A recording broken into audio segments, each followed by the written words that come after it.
set? I am. Okay. I'd like to call this meeting of the public hearing for the 2025 comprehensive plan. Could everyone please rise for the pledge of allegiance? I pledge allegiance to the flag and to the United States of America and to the republic for which it stands, one nation, under God, indivisible, with liberty and justice for all. Thank you very much. Please be seated. I'd like to welcome everyone this evening for coming out to give us your comment, either verbally this evening or submitting something in writing. I believe we have like a week after the meeting to receive any information you want to send us. And we'll be having a meeting of the Comprehensive Steering Committee to review any comments you might have this evening and hopefully incorporating them into the plan, which will be our final draft, which will be submitted to the Common Council, which will also have a public hearing and the possibility of changes before it goes to the mayor for the final. So I'd like to just do some points of order here. Just we have emergency. If we have an emergency, could you please proceed to the left or right stairwell, or down the stairway to the ground floor and exit the building? Thank you very much. Just to allow for emergency personnel to enter. We also have a ladies and a men's room through this exit door here, right or left. Thank you. And please keep the doorways open at all times, which I don't think we'll have an issue with that this evening. And please turn off your pagers and cell phones. And if you wanted to have like a side conversation, could you please just go outside the chambers here, just so it doesn't, disrupt anyone. And just be courteous and respectful of others when they're talking about their visions. The purpose of this public hearing is to afford the public an opportunity to submit oral comments to the Kingston CPSC on the draft comprehensive plan dated January 11, 2015. Written comments will also be accepted to supplement. Comments may continue to be submitted via email or in writing to Suzanne Cahill, City Planner. Everyone I'm sure knows Susan. Director of the Kingston Planning Office until March 26, 2015. The Kingston CPS Steering Committee, the Comprehensive Plan Steering Committee, CPS, will review and consider all comments received and addressed according with consensus reasoning. Revisions to the document will be made accordingly. I pretty much already told you that, but it's written down here, so I'm reading. Recognize Kingston CBS members present. See attached. Not quite attached, but myself, James Alderman at large, also the chairman of this comprehensive plan, which pretty much started in 2012, and hopefully it'll be culminating this year, 2015. We have Suzanne Cahill, planning director, Kyle Haber, assistant planner, William Tubby. I don't know where everyone is, so okay. So yeah, that's it. Raise your hand when I call your name, anybody can see. Lee Molyneux, Alan Idella, John Finch, Greg Swansea, Tristan Wilson, Patricia Murphy, and we also have a liaison, council liaison with us this evening, Alderman Deb Brown, who happens to be the minority leader also. Kevin Gilfeather, Director, Rec, Nancy Donskroy, and Julie Noble. Thank you. These are all members and advisories of the Comprehensive Steering Committee. So, well, I'd also like to introduce the Comprehensive Plan consultant team members present. Of course, we have Dan Schuster, and this would be Schuster and Turner Associates. We have Max Turner Miller Group. You just raise your hand, thank you. Stuart Turner, Alan Sorensen. Thank you, gentlemen, for coming. I personally think they've done a wonderful job getting this all together, and pretty much, the original plan was to have it completed in 2 years, so we've run over that, and they've all still been with us and working with us for that extended time period, so I'm grateful for that. So I just want to review the guidelines for speakers at the public hearing this evening. A handout was provided at the door, so hopefully everyone looked at it quickly. Speakers will be given a maximum speaking time of 5 minutes, and when it gets down to 4 minutes, I'll probably remind you that you have a minute left. It's just so we can, make sure we hear everyone that's coming this evening to speak, and, we want to make sure everyone gets a chance to speak. Okay, and one last thing is,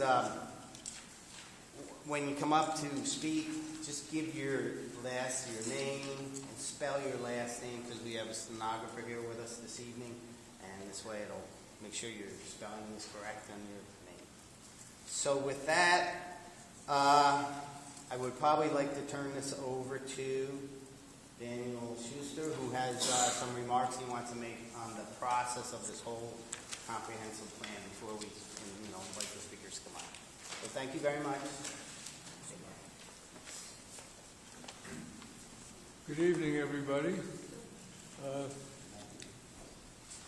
I see a lot of familiar faces out here, but also a few that I haven't seen. Although this is your night to express your opinions about Kingston's draft comprehensive plan, I was asked to make a few introductory remarks to put the process in context.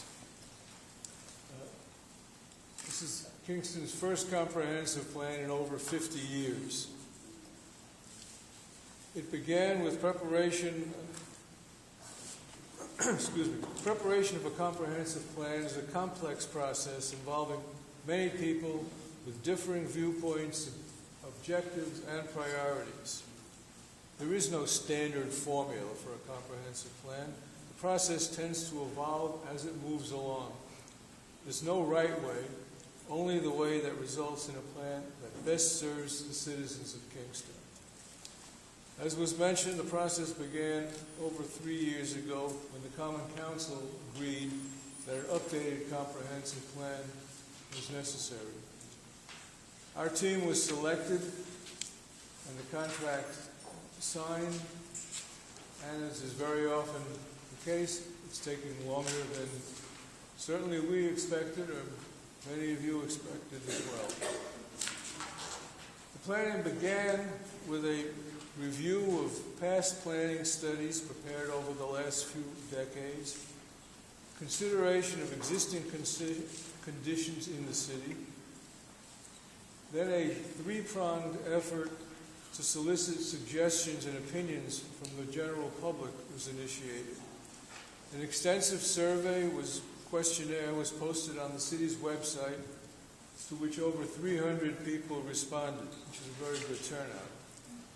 Second, a public workshop attended by over 100 people was convened in this room, where the group was broken down into smaller groups which spent the evening identifying Kingston's strengths, weaknesses, opportunities, and threats, otherwise known as a SWOT analysis.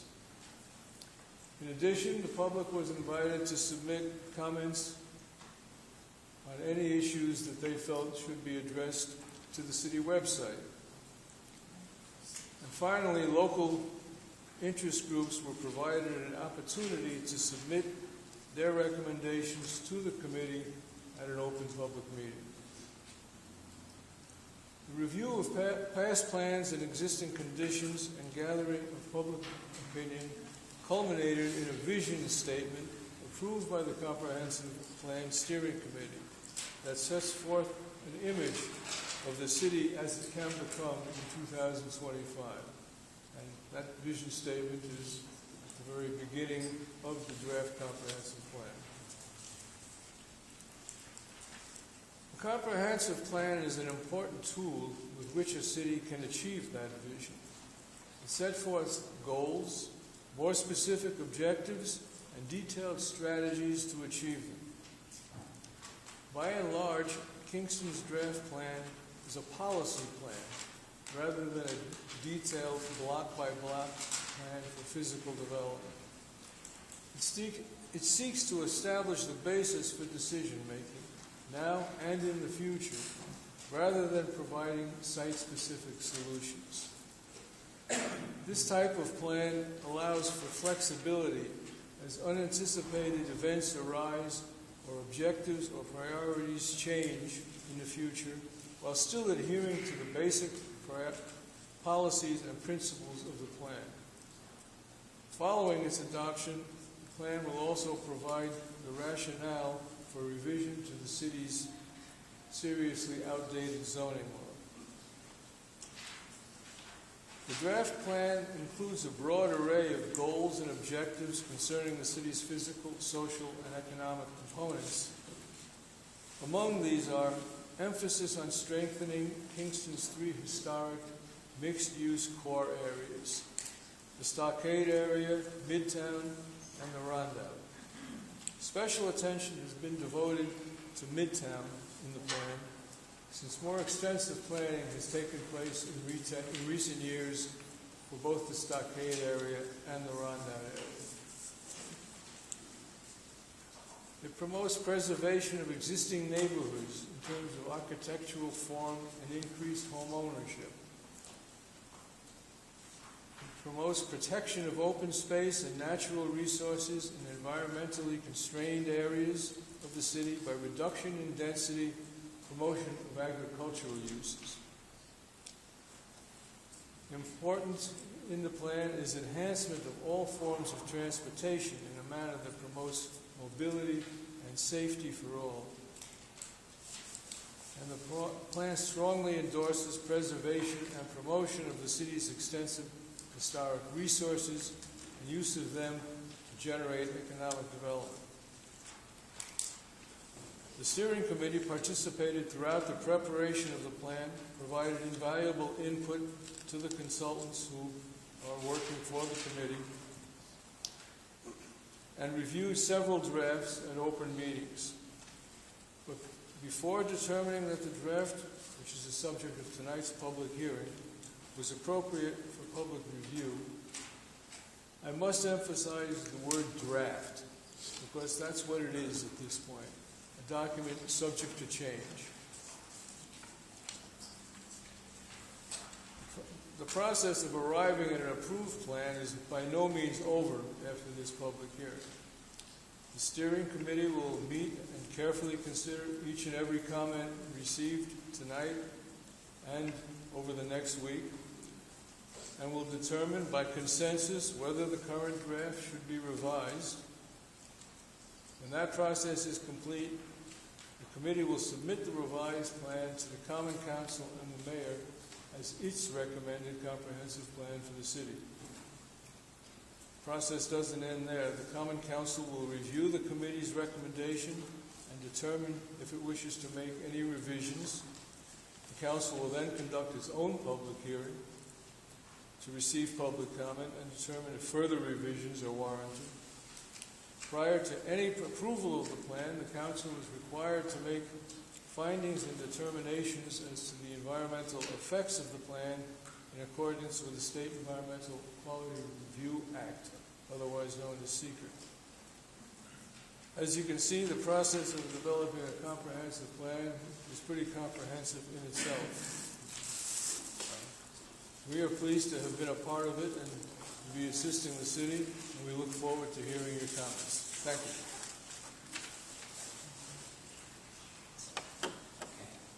Okay, so what we're going to do is maybe a little different than the norm. I'm going to call up 4 speakers at a time. The first individual will take the podium, and the other 3 can sit in the bench that's been reserved for speakers on deck, I suppose.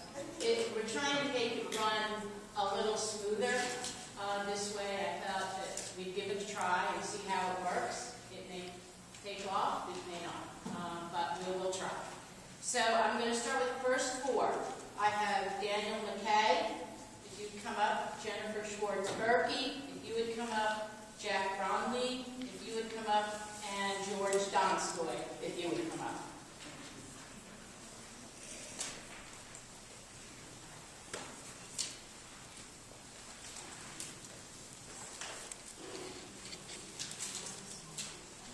Good evening, folks. My name is Daniel McKay. I'm Director of Public Policy for the Preservation League here at the State. New York statewide historic preservation advocacy not-for-profit, and I've been working with a number of local residents here in Kingston, and I'm here tonight at the encouragement, an invitation of them, Katie McCullough in particular. I've spent a lot of time over the last few weeks looking through the Kingston draft plan. I should also say I'm an elected official in the town of New Scotland. I'm in Albany County. There's much in this plan that I admire and wish was incorporated in our own local planning. But in my area of professional expertise, which is historic preservation and historic preservation policy, I'm quite concerned at this point, as of the January 2015 draft, that what I'm seeing here in regards to historic preservation and the opportunities for this city's continued revitalization and rebuilding and reinvigoration that historic preservation and historic resources provide is not really built into this plan. It's quite weak, I think, in those areas, and I'm hopeful that this process will begin to build into the plan a greater recognition of the city's resources and a greater recognition of the numerous opportunities that those historic resources can provide this community.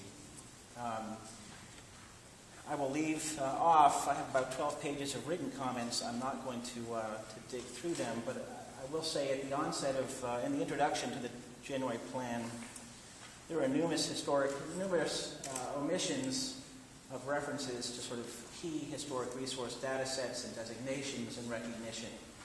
This is a city that is densely historic. It has been well recognized for that with designations and recognition at both the national and state level.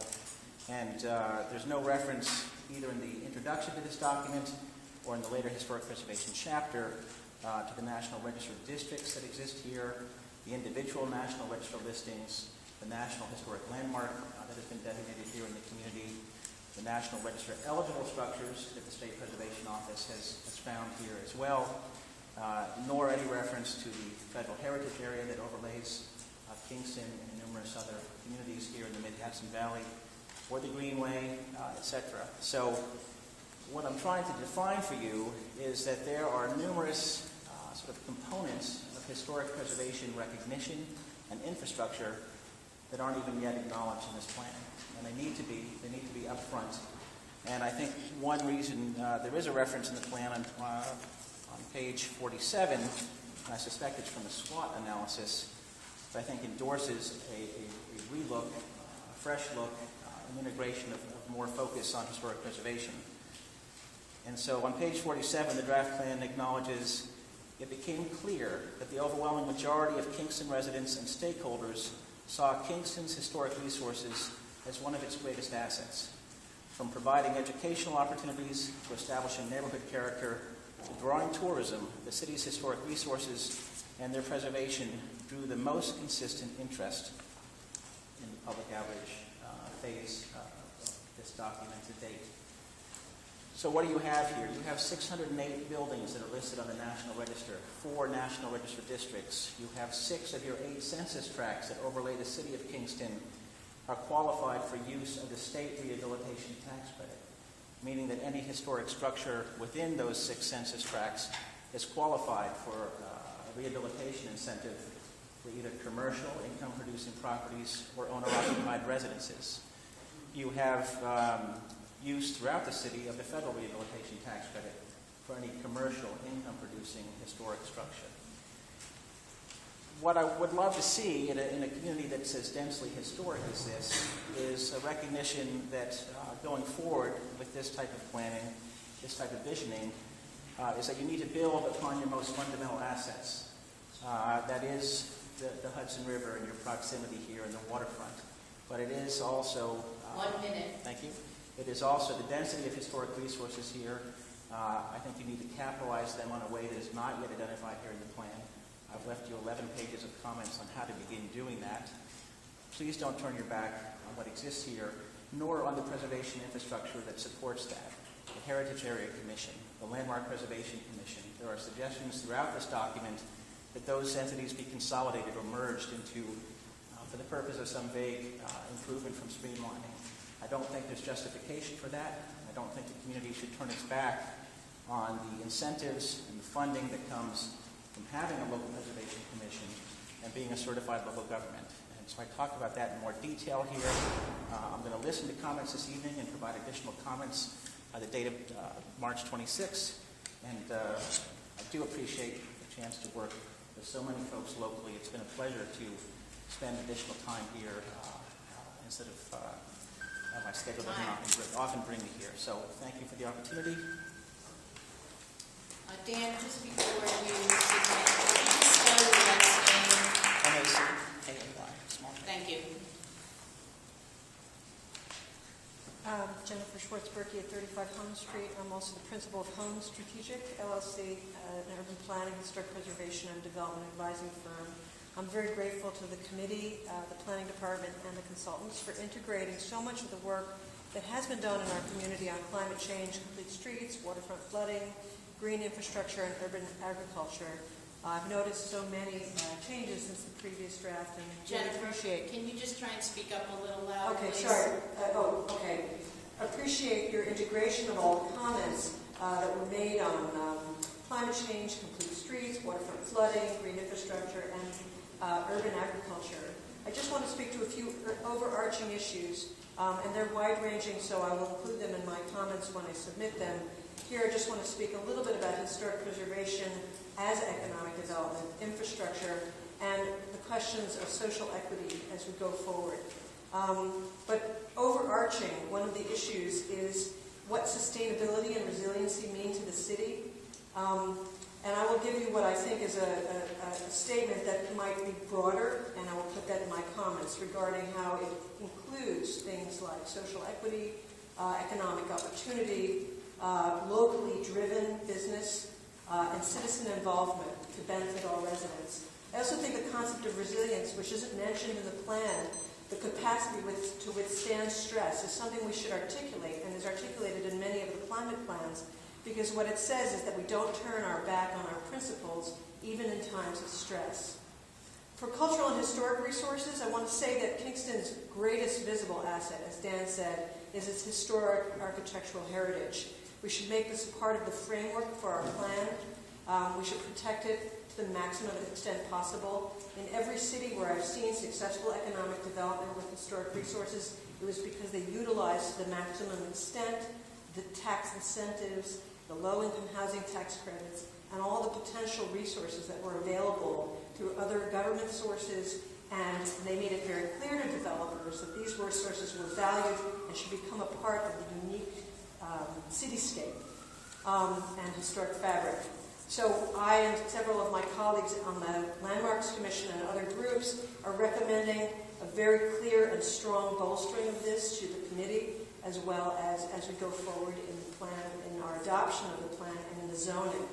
What we don't want to see happen is a death by 1,000 cuts, which is something that can happen in a city where the laws are not strong enough to reinforce a streetscape that values historic resources. So I'll move to the next thing, which is infrastructure. As we've noticed in recent months, maintaining the quality of cities' wastewater and water resources is critical. And I think it should be mentioned in the plan, and I think we should seek to work with other communities, whether it's the town of Ulster or the town of Woodstock, to come up with intermunicipal agreements that can support our maintenance of this infrastructure. It's very important to our economic development, and we should not let it degrade to the point where we feel that we have to make compromises in the time of stress in a way that would not support our own internal, locally driven economic development. Finally, I just want to say, also I want to support the infrastructure of our Bluestone, which is critical to the way that this city feels and makes it extremely unique. You should incorporate all of Jack Bromline's comments on that, because they are really supportive of a modern city that respects its Bluestone heritage. Finally, on social equity, I just want to say that the final plan has incorporated a number of strategies, including access to food, transportation, and jobs.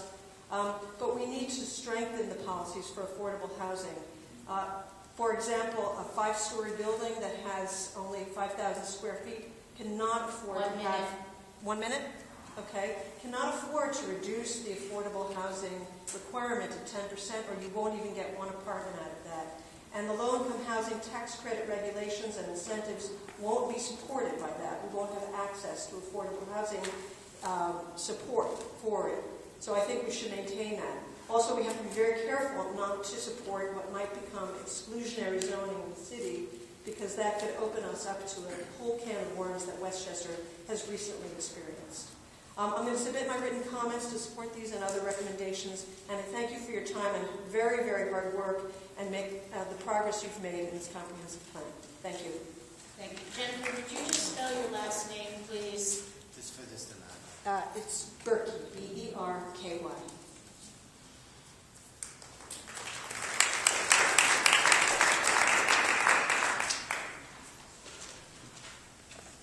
Good evening. I'm Jeff Brownline, B-R-A-U-N-L-E-I-N, a board member of the Friends of the Star of Kingston, which I think everyone here knows probably is our city's oldest not-for-profit preservation organization. While it was reassuring to read in the comprehensive plan that residents and stakeholders alike identified the city's historic resources as one of its greatest assets, the plan does little to ensure the preservation of these assets. First, we would posit that historic resources are the city's greatest asset. For a municipality of this size, the breadth and depth of historic resources is incredible. From the colonial period through the 20th century, there are excellent examples of wonderful structures, of houses, churches and synagogues, schools, municipal buildings, retail stores, industrial buildings and factories, not to mention the bluestone. Despite losses, there's so much intact that it is a glaring oversight not to recognize their extent, their value, and their importance. Second, while the plan notes that the success of its land use policies depends on an appreciation of that history, it is the preservation of that history that is important, not merely its recognition. It is not through awareness alone that assets are preserved, as the plan currently suggests. It is through a series of action steps emanating from a formally adopted preservation plan. Third, the value of all this is that the preservation of these assets is a driver for economic development. We can all think of beautiful cities throughout America that value and promote their architecture. Charleston, Santa Fe, Portsmouth, Chicago, for example, and can then reflect that this value brings tourists, brings homemakers, and brings business owners to those cities. A city that recognizes and promotes its architecture, recognizes and promotes its people, and all they have accomplished. And that is a city that draws people to visit, to live, and to work there. Therefore, we recommend that the importance of Kingston's historic resources be given the prominent place by moving the historic preservation section to the beginning of the comprehensive plan, and that action steps necessary to ensure the preservation of those assets be fully delineated throughout the plan. Further, we recommend that the comprehensive plan advocate a proactive preservation ethic for the city and the establishment of a formally adopted preservation plan. Sadly, we have lost a great deal of our history through the ravages of urban renewal, the complicity of weak and unenforced regulations, and the delinquency of benign neglect. We must ensure that that does not continue. By taking a strong, positive stand for historic preservation, the comprehensive plan will establish the foundation for the retention of Kingston's greatest asset and for the promotion of the city's economic growth and future development.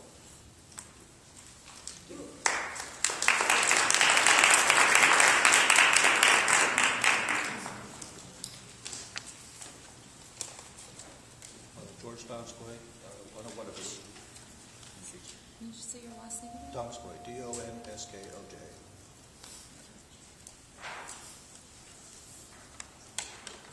I've been the chair of the Historic Commission here for over 10 years, and we're fortunate now to have on the commission a preservation architect, a real estate attorney who was a previous planner, and then we have a planner who's a deputy planner for Ulster County and also running a preservation business consulting firm, and the preservation technician from Huguenot in New Paltz.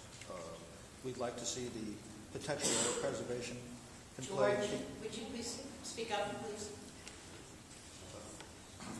We'd like to see the potential role the preservation can play in Kingston's revitalization fully recognized through the well-defined objectives, strategies, and actions of the comp plan. We think it's very important that the misassumptions about preservation, and especially about design review, be removed from the current draft, and that the emphasis shift to coordination of the work of the two commissions and away from conflicting design standards in a way that would revoke Kingston's certified local government plan. Preservation isn't the city's practice where selective enforcement results in married streetscapes and compromised property values. And we believe very strongly that the selective enforcement of city codes must end.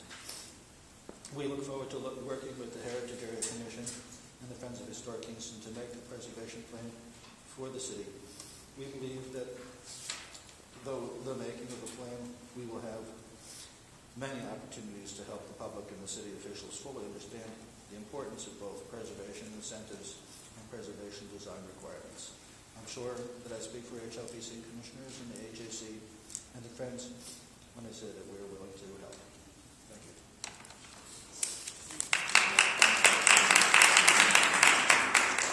Okay, the next four speakers are going to be Hayes Clement, Kevin McCoy, Pat Murphy, and Kitty McCullough. So I'm going to see, because what I was going to say has already been said. Okay. Jack Bromine and Ben Kay. Okay. It has to do with a stronger historic preservation plan. So then the fourth person will be Tom Cole. My name is Hayes Clement. I live at 48 West Chestnut Street. I'm speaking on behalf of the Friends of Historic Kingston, on whose board I serve, and also as chairman of the City of Kingston Heritage Area Commission. Hayes, can you spell your last name, please? C-L-E-M-E-N-T. I happened to serve on the Common Council when the funding for the comprehensive plan was approved back in 2011, so it's nice to be back and sort of seeing this come full circle. And I too applaud all of your hard work and what's been produced so far. I want to endorse and reiterate what Daniel McKay and Jack Bromine already said so eloquently. I do think the section as pertains to historic preservation in the plan needs to be moved up front, and I think it needs special emphasis, not just in terms of what our heritage is as a community, but this is the sort of the key differentiation between Kingston and a lot of other similar communities in the Hudson Valley. And I do think some revised language that you're going to be presented over the next few days about how to improve that section of the plan speaks more powerfully to not only this key point of differentiation, but how it can be utilized as a really effective tool for economic development, not just preservation. Secondly, there is mention in the plan of merging or streamlining the Historic Preservation, Landmarks Preservation Commission and Heritage Area Commission. And both George and I have sat with Dan and with Sue very openly to explore that. I am convinced, upon sort of review of this with Daniel McKay and folks from the State Historic Preservation Office, that in fact that's difficult to do without violating mandates from Albany and also jeopardizing our status as a certified local government and all the funding that potentially comes from that. George and I think all the members of the two commissions are incredibly committed, very sincerely committed to streamlining the review process wherever possible, making things as easy as possible for applicants to come before either commission, and doing it in a coordinated way. But I would urge you to sort of resist this notion that those two can be merged in some way or made subordinate to the planning board. I don't think that's what state law says, and I don't think that's what best practice in historic preservation requires. Thank you.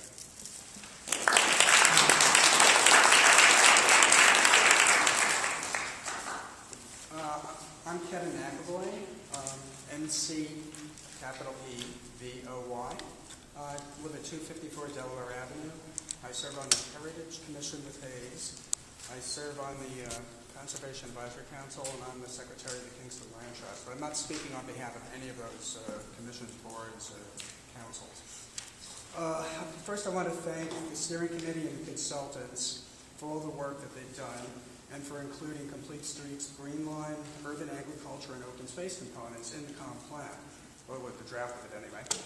What I'm principally going to speak about right now, I think, is the historic preservation and reiterate some of what the other speakers have already said.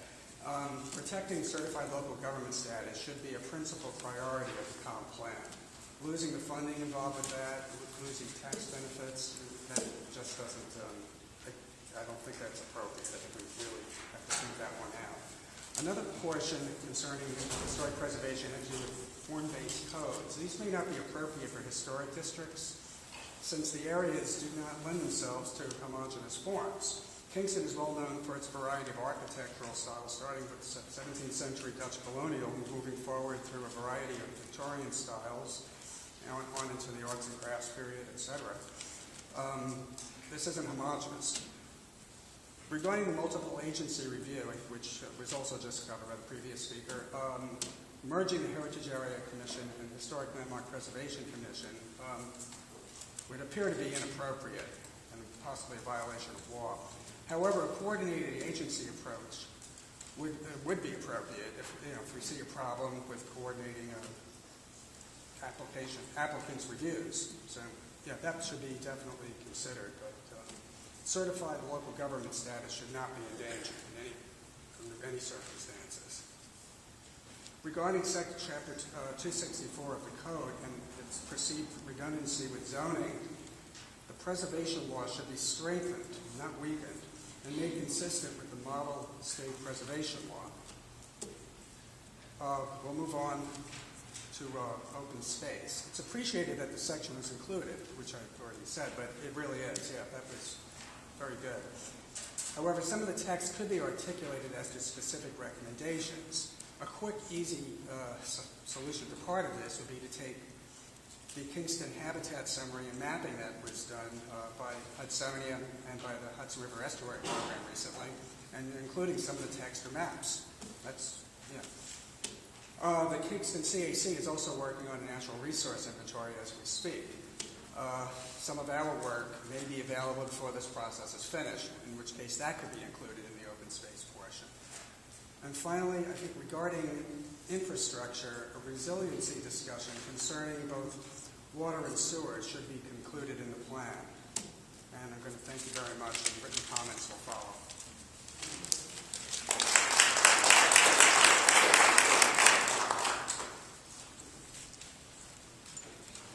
I'm Kitty McCullough, MCCULLOUGH. I'm with Historic Kingston Waterfront, an organization chartered as a museum by New York State that works to build the capacity of arts and cultural heritage organizations in the Rondout. I also work with the city's Economic Development Office and city preservation consultant Jack Braunline on certified local government grants that surveyed bluestone sidewalks in Kingston's historic districts and historic resources in Midtown, and are now surveying the area joining Midtown and the Stockade District. Each of these should be included in the plan. I want to begin by thanking the members also of the committee for their hard work to herd all us cats that want to have input into this.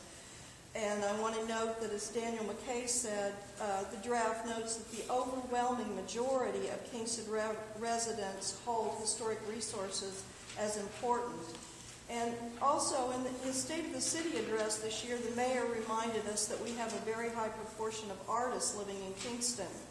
Yet both historic resources and the arts get only cursory lip service in the draft. Indeed, the current draft would greatly compromise preservation. Over the past 20 years, communities across the U.S. have successfully revitalized their urban centers by leveraging their historic resources and the arts. In the post-recession economy, this trend has become even more pronounced. Data shows that cities where the economies are moving ahead are growing from their historic neighborhoods out, and that continued sprawl is the single greatest predictor of continued economic stall for small cities. Sprawl and stall. If you've been to the town of Ulster Sprawville across from Adams Grocery, where many of Kingston's medical services have moved, you've seen the problem. Kingston and Ulster County are lagging behind the national economy because they are lagging behind national best practice for economic development. It's as though many New York officials have taken a U-turn to the 1980s. Historic neighborhoods and historic commercial corridors are the hands-down winners in property appreciation and have the lowest foreclosure rates. Preservation, with its toolkit of certified local government, tax incentives, tax forbearance, etc., has been demonstrated to have a dependable net positive impact on tax revenues. I've been working with Richard Frumas and his group that is looking to create a Midtown Arts District with 4 arts manufacturing businesses on Tenbrook employing 60 people and more than 100 additional arts, crafts, and design maker spaces in Midtown. Kingston already has 200 so-called cultural creative jobs and livelihoods and many buildings back on the tax rolls in Midtown alone. Richard's teams have been studying cultural districts around the country. We're finding example after example of communities, some with great historic architecture, but not as great as Kingston. Some of these start with little of the vibrant arts activity that Kingston has become nationally recognized for, and many of them aren't right on a major metro's doorstep. But they have proactively used the arts and historic preservation to build strong, vibrant economies, create jobs, and put underused buildings back on the tax roll. They've used the same tax incentives, depressed census tracts, and public grant streams that Kingston has access to create programs that have turned their economies around. An interesting example is Cumberland, Maryland, population 21,000. Median household income in 2012, 31,000. 136 miles from Washington, D.C., centered on a canal heritage district. Sounds a lot like us. Their 2004 comp plan called for a sustainable economic development strategic plan, and they completed one in 2005. Their cultural district, created in 2008, had an economic impact of $18.4 million, plus a wage impact of $6 million in 2013. Our comprehensive plan needs to lay out a plan, P-L-A-N, for how we use these arts and historic resources to revitalize our city. Thank you.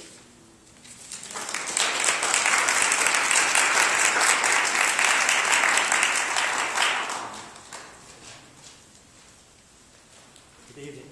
Good evening. I'll hear myself with this. My name is Tom Polk, P-O-L-K. I want to thank the Comprehensive Plan Steering Committee for providing the time to fully review the draft plan and for this opportunity to make comments in the public forum.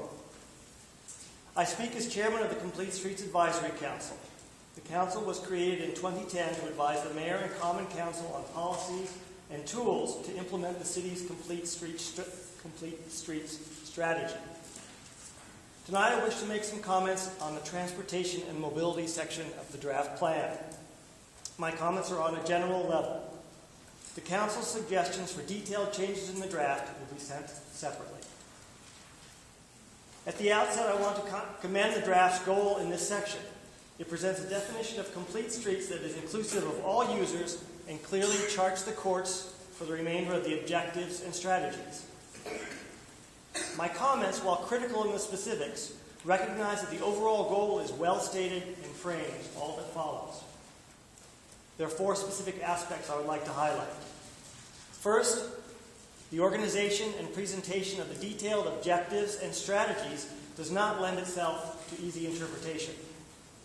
The first 2 objectives in this section contain similar content and could be revised to be clearer without losing any of the content. Looking at the long-term nature of the plan, it is important that its language be rendered more understandable to the general public and to future policymakers.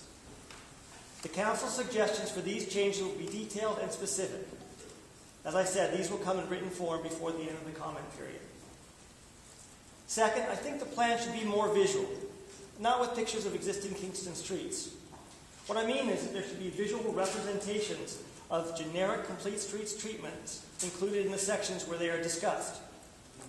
So when infrastructure is mentioned, accessible curb ramps, pedestrian-oriented signs, raised medians, shared use paths, etc., they should be accompanied by a picture or a diagram illustrating what those words mean.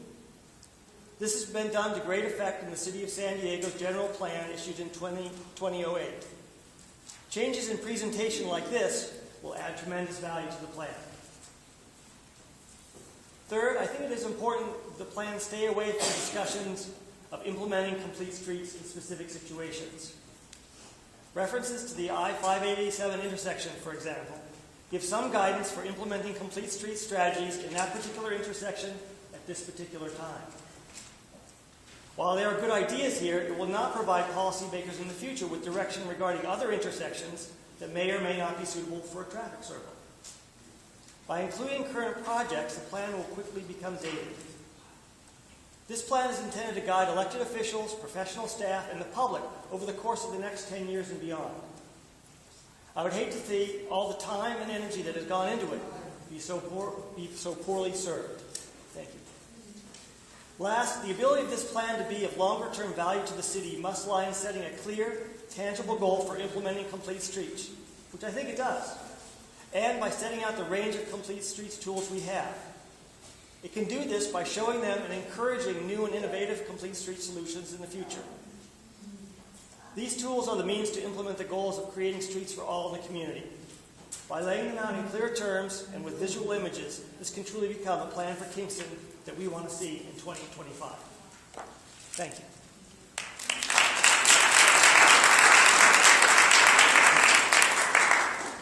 Okay, our next four speakers are Emily Hauser, Richard Frumis,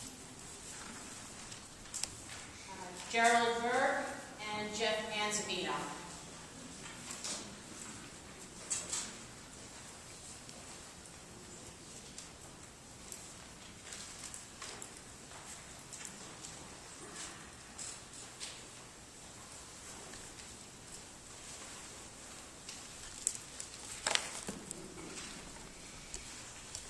Emily Hauser, Hauser, 63 Highland Avenue.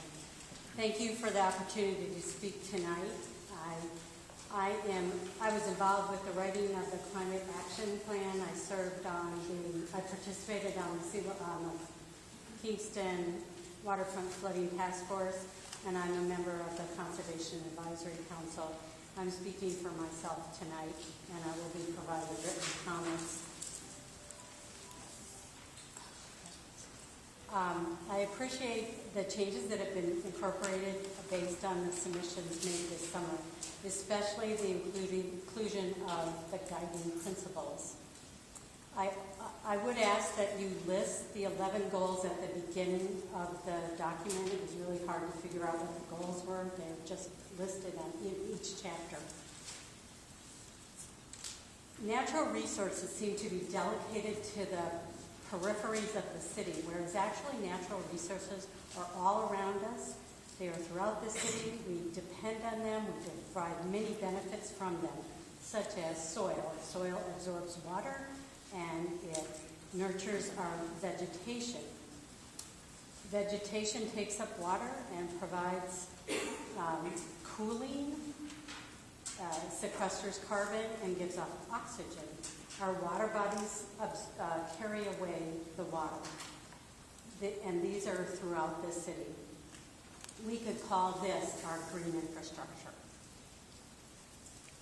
There are very specific areas that are natural resources, and the city has received a habitat summary done in May 2014 and a habitat map done in 2013, and the habitat map was submitted in December of 2013 to this committee, I believe. So we would hope that you would put that in the document. An inventory of natural resources helps to identify specific open spaces which should be preserved and conserved. And then And then you can identify your open spaces. I appreciate that an open space chapter has been included, but as opposed to limiting it, originally it was termed environmentally constrained lands. That's the only thing that was talked about. Whereas open space is environmentally constrained lands, parks, cemeteries, playgrounds, many places, especially in an urban area. You just can't take the natural areas.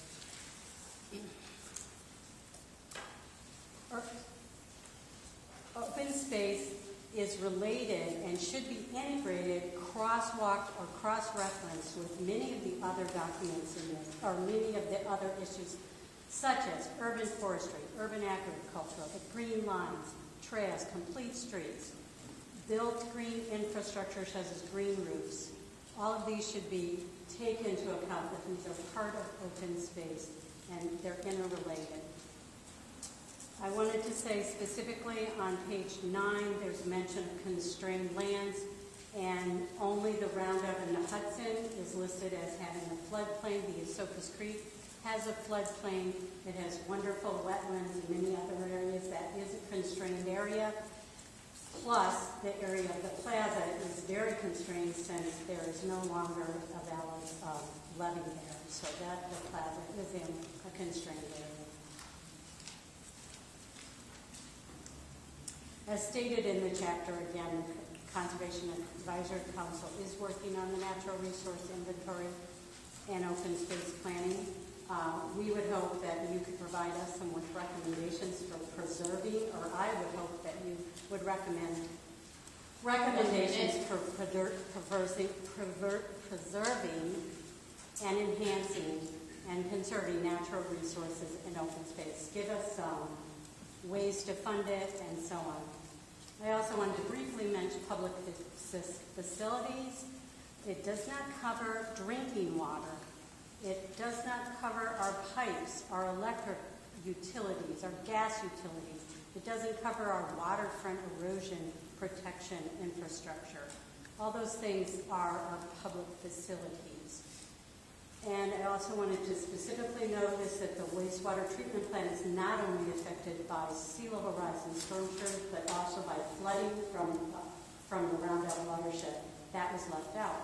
I also feel that implementation of the long-term control plan is in direct contradiction with using green infrastructure, because the long-term control plan says green infrastructure would not help with those. Thank you.